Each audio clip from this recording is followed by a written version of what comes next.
What's up, ladies and gentlemen? Welcome back to another video. And today I'm going to talk about my top 10 WrestleMania matches of all time. But before we get into the top 10 list, I will like to add a few honorable mentions to the list. I like to add Bayley versus Io Sky. I think these two women absolutely killed it at WrestleMania last year. I was there to watch it live, and these two just went out there and had a banger. This was one of the best women's matches from last year, in my honest opinion. Both of these women had phenomenal chemistry. Both were trading blows back and forth, great counters. And then Bayley at the end got her Mania moment, winning the Women's Championship once again. Both women did great in this match. It deserves an honorable mention.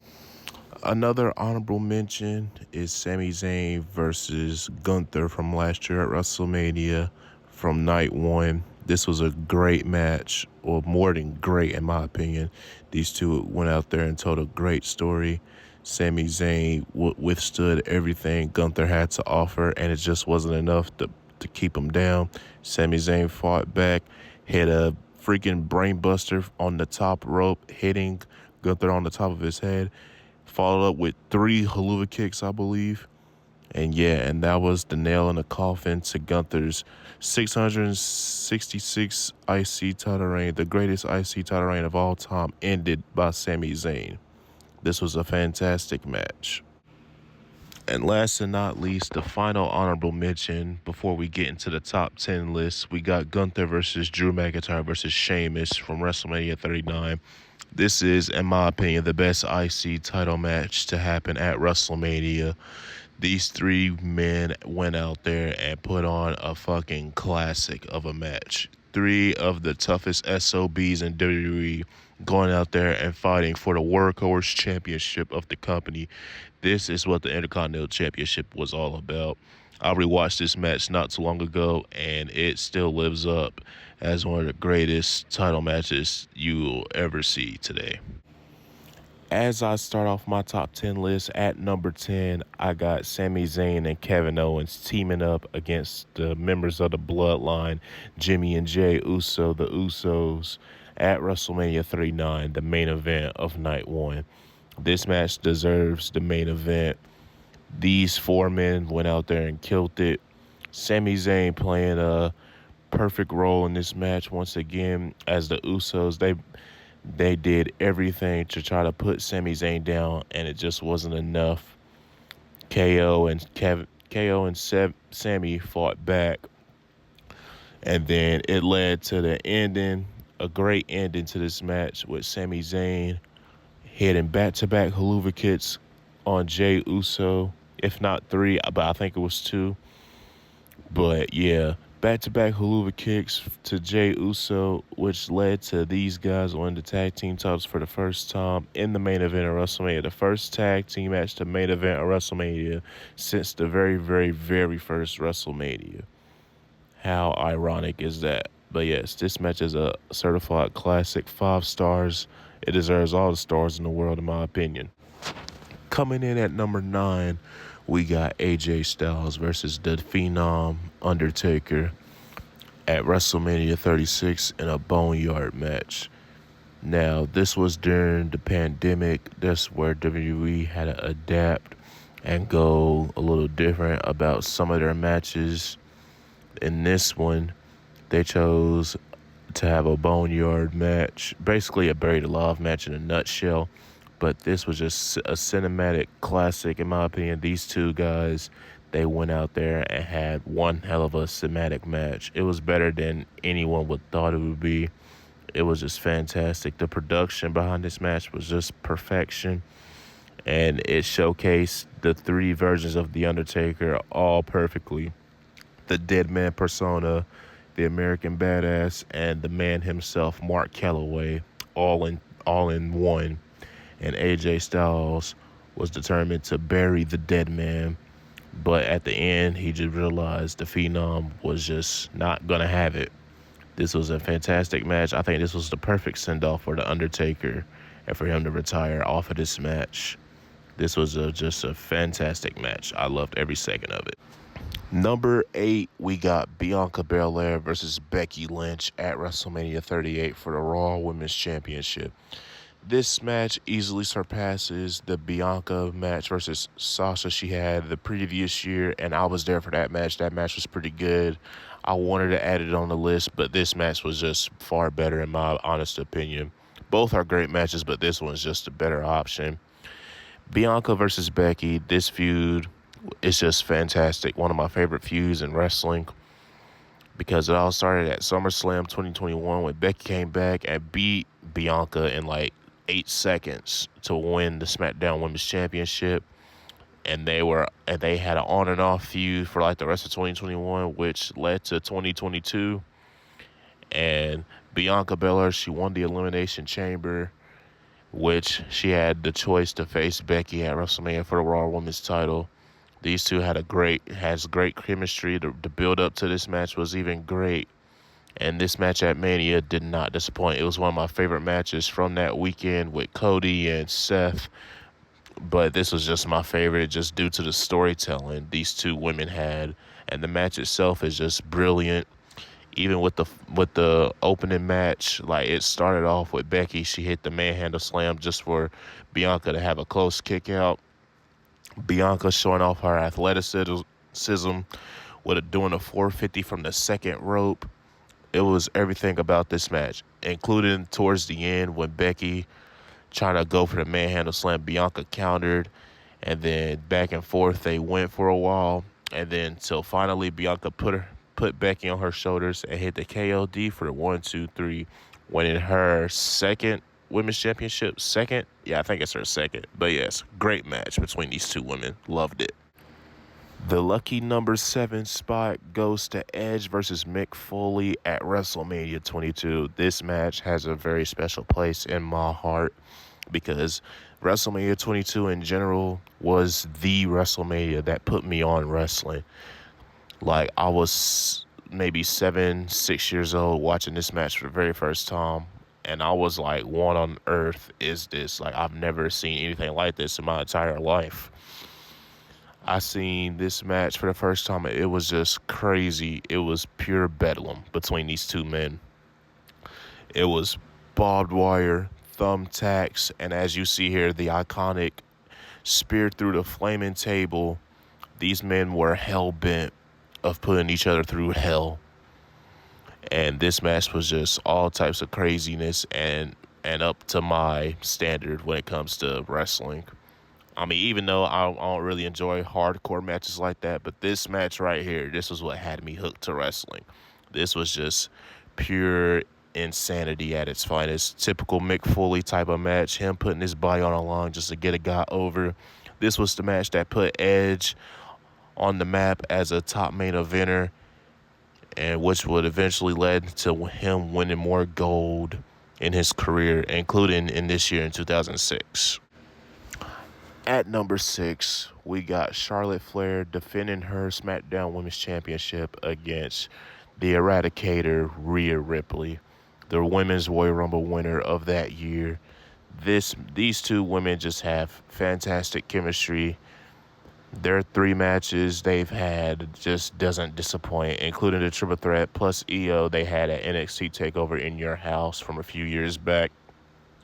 These two women have tremendous chemistry. It just never disappoints. They went out there and killed it. They had arguably one of the best matches throughout that Mania weekend. In my opinion, I think it's the greatest women's wrestling match at WrestleMania, maybe ever. It's definitely up there. Charlotte having beaten Rhea the past 2 previous times they've met. Funny enough, their first meeting at WrestleMania 36, Charlotte beat Rhea. This was Rhea getting her revenge from Mania 36 and from Charlotte beating her all those years ago. Rhea got her revenge and finally overcame Charlotte. And as still to this very day, Rhea Ripley remains on top of the women's division because of this match right here. At number 5, we got Triple H versus Shawn Michaels. Triple H oh my gosh, I can barely speak. It's still early in the morning. Forgive me, guys. But yes, number 5, we got Undertaker versus Triple H with Shawn Michaels as the special guest referee inside Hell in a Cell at WrestleMania 28, the end of an era, even though we all know it wasn't. But but anyways, this is one of my favorite matches of all time. It still is to this very day. This match was just incredible. The story between all three of these men was just fantastic. Triple H, he was putting the beats on Taker early on in the match. He was telling Shawn to ring the bell if he wants him to stop beating the hell out of Undertaker.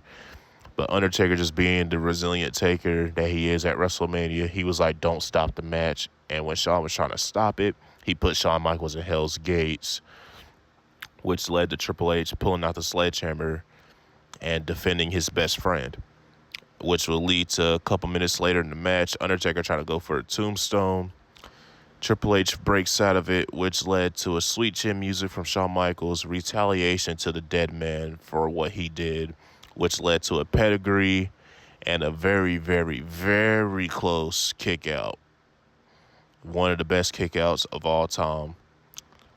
And this was just an iconic match. Undertaker does his comeback. He comes back. He raises hell.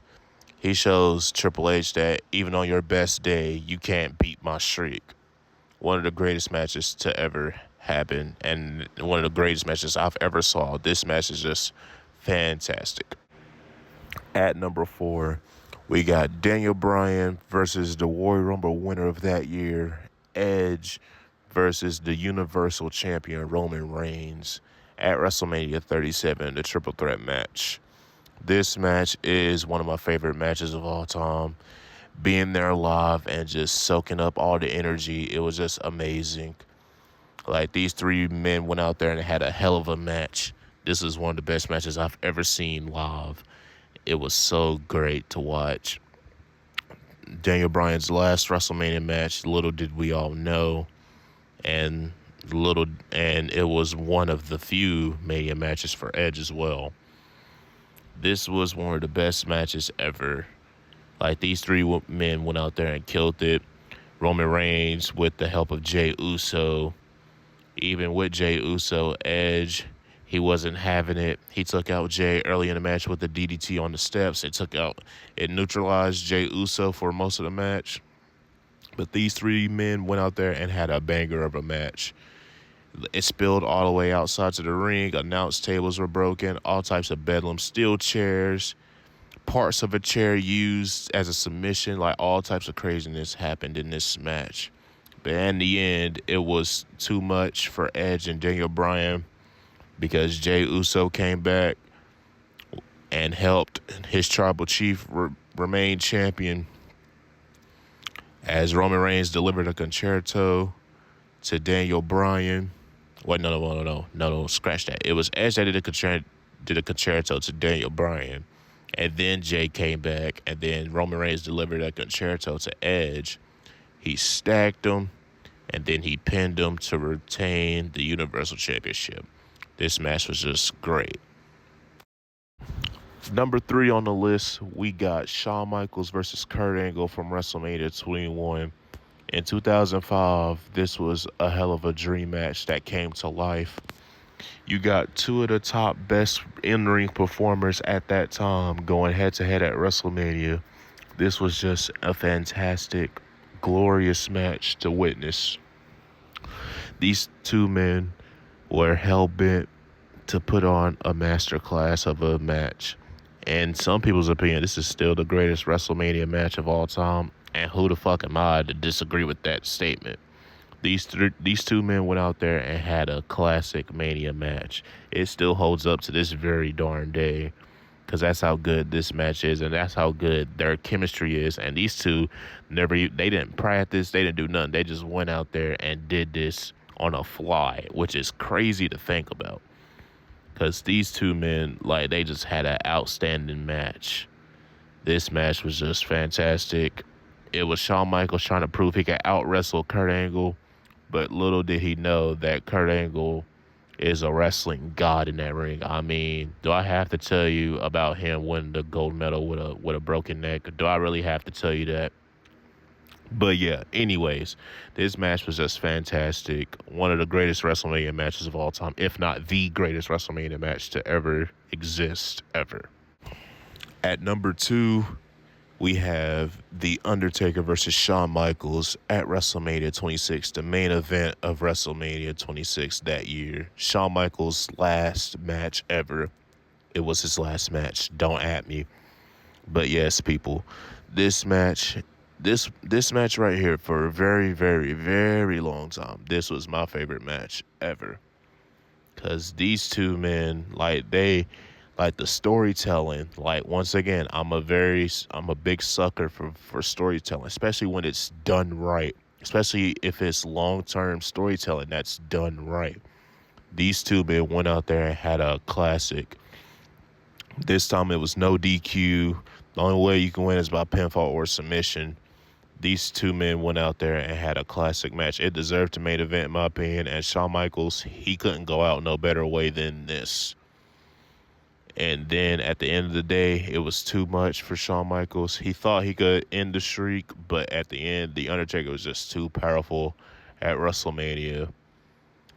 Shawn Michaels, with his never say die attitude, in defiance, last moment, in desperateness, he slapped Undertaker in the face, which led to a devastating tombstone, the most damnedest tombstone I've ever seen Undertaker do. And it ended the career of Shawn Michaels. This for a very long time, this was my favorite match ever. Until number 1 happened last year. And finally, we have number 1, Cody Rhodes versus Roman Reigns from WrestleMania 40, Night 2 last year. Bloodline Rules. This match right here is everything I love about professional wrestling. From start to finish, this match was everything. Like, even before the crazy interferences, Cody and Roman, these two have fantastic in-ring chemistry. Now, some people will say that from an in-ring perspective, their match from Mania 39 was better, which you ain't going to get an argument out of me, because for their first meeting, they did have a 5-star classic, in my opinion. But this match here was just everything I love about pro wrestling. Even the ending with the storytelling. Once again, I am a big sucker for storytelling, people. Cody Rhodes failed last year and spent all 2023 trying to get back to that moment, which led to the 2024 Royal Rumble, him winning the Royal Rumble back-to-back, the first time since 1998 that's happened.